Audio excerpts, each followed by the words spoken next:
Evangelho, sexta-feira da 14ª semana do Tempo Comum, hoje memória de São Bento Abade, em nome do Pai, do Filho e do Espírito Santo. Amém. O Senhor esteja convosco, Ele está no meio de nós. Proclamação do Evangelho de Jesus Cristo segundo São Mateus. Glória a vós, Senhor. Naquele tempo disse Jesus a seus discípulos: Eis que eu vos envio como ovelhas no meio de lobos. Sede, portanto, prudentes como as serpentes e simples como as pombas. Cuidado com os homens, porque eles vos entregarão aos tribunais e vos açoitarão nas suas sinagogas. Vós sereis levados diante de governadores e reis por minha causa, para dar testemunho diante deles e das nações. Quando vos entregarem, não fiqueis preocupados como falar ou o que dizer. Então, naquele momento, vos será indicado o que deveis dizer. Com efeito, não sereis vós que havereis de falar, mas sim o Espírito do vosso Pai, é que falará através de vós. O irmão entregará à morte o próprio irmão, o pai entregará o filho, os filhos se levantarão contra seus pais e os matarão. Vós sereis odiados por todos por causa do meu nome. Mas quem perseverar até o fim, esse será salvo. Quando vos perseguirem numa cidade, fugi para outra. Em verdade eu vos digo, vós não acabareis de percorrer as cidades de Israel, antes que venha o Filho do Homem. Palavra da salvação. Glória a vós, Senhor. Sexta-feira da 14ª semana do Tempo Comum, em nome do Pai, do Filho e do Espírito Santo. Amém. Queridos irmãos e irmãs, hoje celebramos a memória de São Bento Abade. E na celebração dessa memória somos convidados a rezar por todos os religiosos e consagrados desta numerosa família religiosa que Deus nos concedeu ao longo dos séculos, a família beneditina. São Bento viveu intensamente aquilo que o Santo Evangelho de hoje nos entrega em Mateus. O Senhor nos chama a vivermos a missão de anunciar, indo de cidade em cidade, de lugar em lugar, o seu nome e sua presença serão anunciadas pela presença de seus discípulos, pois a vida de seus discípulos está modelada à vida de seu mestre, ao ponto de onde está o discípulo, também ali está o seu mestre com ele. O Evangelho de nosso Senhor Jesus Cristo nos foi entregue para modelar e configurar na nossa alma a semelhança com o Senhor, tornando-nos um com Ele. A escolha que São Bento fez ao entregar sua vida por amor. O grande biógrafo de São Bento foi o Papa São Gregório Magno, também ele beneditino. Nesse livro, séculos depois de sua morte, foram ordenadas todas as histórias da vida de São Bento. A tradição cristã nos apresenta que a sua vida aconteceu entre o ano de 480 e 547. Bento nasceu na cidade de Nórcia, província de Perúdia, na Itália. Pertencia a uma influente família nobre, chamada família Anicia, e tinha sua irmã gêmea, chamada Escolástica, que foi fundadora do ramo feminino da família beneditina. Ainda muito jovem, Bento foi enviado a Roma para aprender retórica e filosofia. Eram os estudos que os nobres davam a seus filhos naquela época. No entanto, sempre trouxe consigo uma grande decepção com a vida no mundo, a vida nas cidades, porque percebia a sua superficialidade e a sua ausência de um sentido profundo. Então, ele se retira durante um tempo para Ênfide, hoje chamada Áfine, levando ali uma vida reclusa de meditação, de penitência. Passou a se dedicar ao estudo da Bíblia e ao estudo do cristianismo. Ainda não satisfeito, aos 20 anos ele vai isolar-se em uma gruta no Monte Subiaco, sob a orientação espiritual de um velho monge da região, chamado Romano. Assim viveu por 3 anos nessa gruta, na oração, na penitência e num estudo profundo da Palavra de Deus, mas sobretudo, queridos irmãos, permitindo que essa palavra modelasse sua alma, seu viver, seu modo de pensar, sua forma de entregar-se a Deus. Então, o isolamento, a penitência, a austeridade de estar no Sacro Specchio, como é chamada essa gruta, foi um modo de, nós na linguagem moderna falamos de se reconectar com Deus. Mas de que modo, Padre Fábio?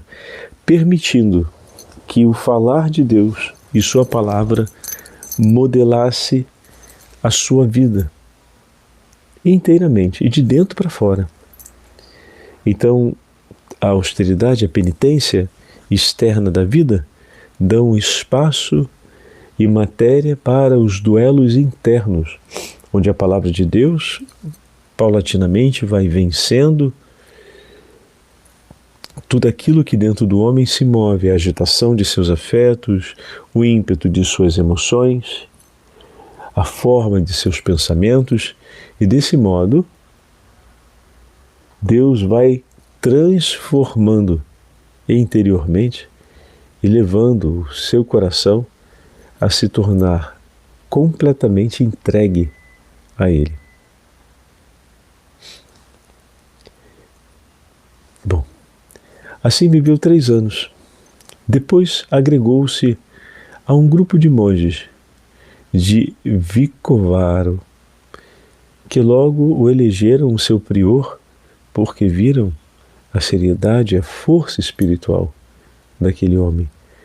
Mas a disciplina de São Bento para a vida e de intimidade com Deus era exigente.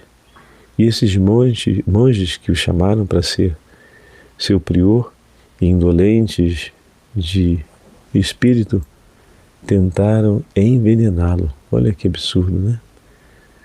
Segundo São Gregório, ele teria escapado porque, ao dar a bênção sobre o cálice que lhe for oferecido, este cálice partiu-se em pedaços, confirmando assim aquilo que o Senhor nos prometeu, que nos defenderia em todas as situações. Bento abandonou então o convívio do convento ao lado desses monges, na companhia de mais alguns amigos, entre eles Plácido e Mauro, que vão ser os grandes iniciadores da ordem beneditina, emigrou para a região que hoje conhecemos como Nápoles. Lá no sopé de um monte chamado Monte Cassino, onde antes fora um templo pagão, construiu o seu primeiro mosteiro, juntamente com seus irmãos, Plácido e Mauro.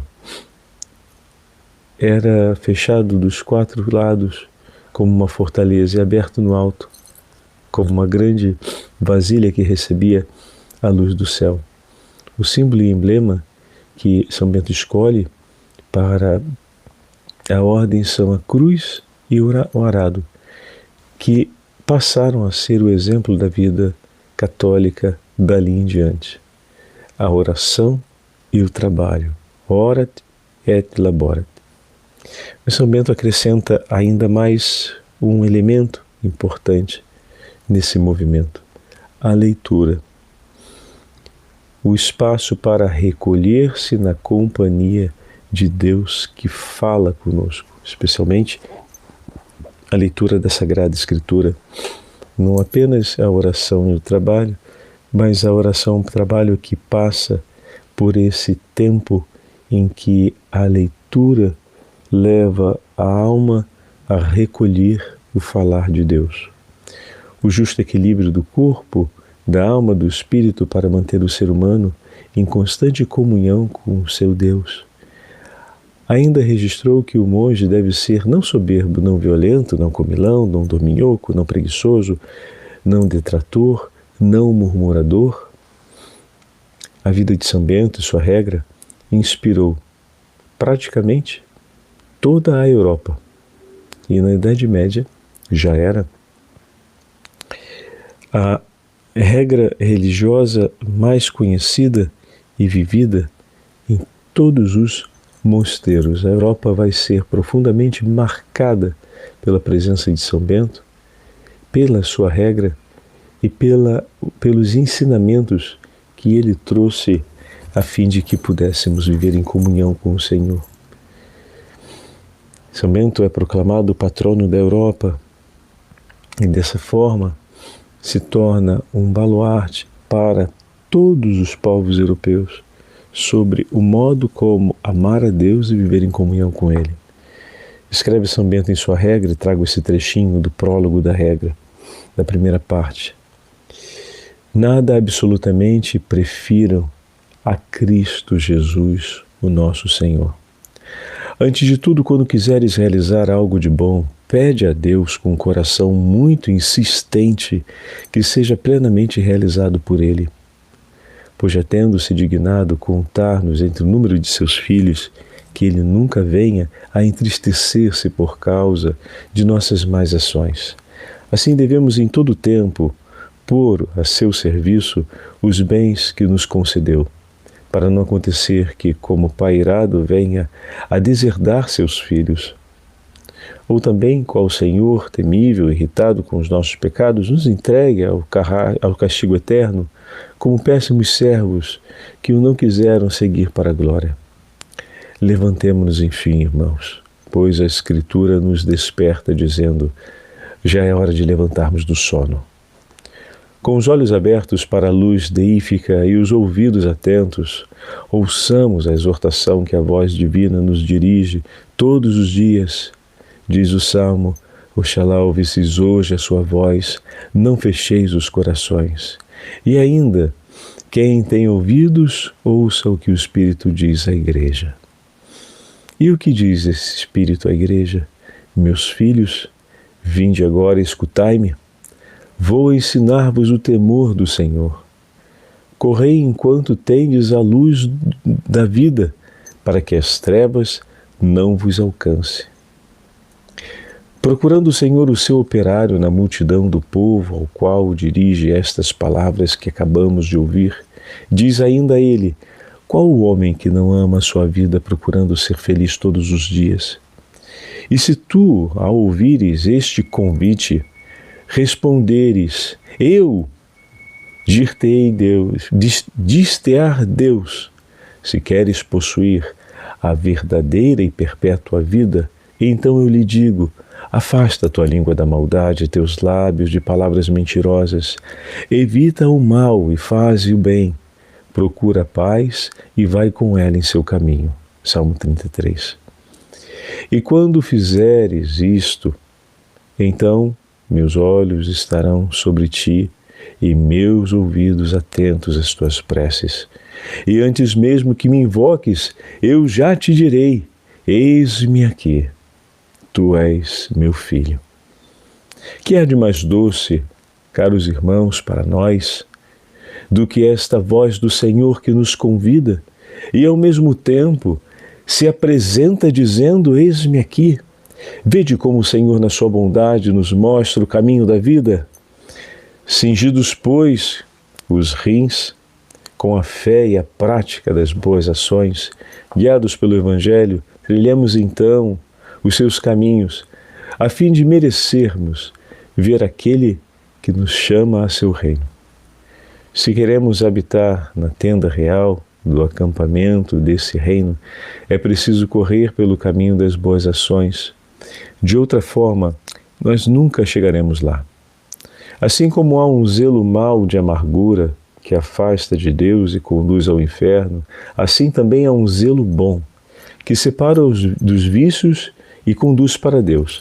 É este zelo que os monges devem pôr em prática com amor fervertíssimo, isto é, antecipem-se uns aos outros em atenções recíprocas, tolerem pacientemente as suas fragilidades físicas ou morais, rivalizem-se irmãos em prestar mútua obediência e pronto amor ao próximo. Ninguém procure o que julga útil para si, mas, sobretudo, o que o é para o seu irmão. Ponham em ação castamente a caridade fraterna entre vós. Temam a Deus com grande amor. Amem o seu abade com sincera e humilde caridade. E nada absolutamente prefiram a Cristo Jesus. E que Ele nos conduza todos juntos para a vida eterna. Amém. Essas são as palavras de São Bento no início da sua regra e como elas caem com eloquência sobre o nosso coração e nos aproximam de Deus. O Senhor esteja convosco, Ele está no meio de nós. Pela poderosa intercessão de São Bento Abade, desça sobre todos vós e permaneça a bênção do Deus Todo-Poderoso, Pai, Filho e Espírito Santo. Amém. Aproveitemos agora para rezarmos juntos a oração pela novena de Nossa Senhora do Carmo. Em nome do Pai, do Filho e do Espírito Santo. Amém. Bendita e Imaculada Virgem Maria, beleza e glória do Carmelo, vós que tratais com bondade inteiramente especial aqueles que se vestem no vosso amadíssimo hábito, volveis sobre nós também um olhar propício e cobri-nos com o manto da vossa maternal proteção. Pelo vosso poder, fortificai a nossa fraqueza, pela vossa sabedoria, esclarecei as trevas do nosso espírito, aumentai em nós a fé, a esperança e a caridade. Ornai a nossa alma com as virtudes que nos façam agradáveis ao vosso divino Filho e a vós. Assisti-nos durante a vida, consolai-nos na morte, pela vossa amável presença, a Santíssima Trindade, como vosso Filho dedicado para vós, para vos louvar e bendizer eternamente no paraíso. Amém. Nossa Senhora do Carmo, rogai por nós.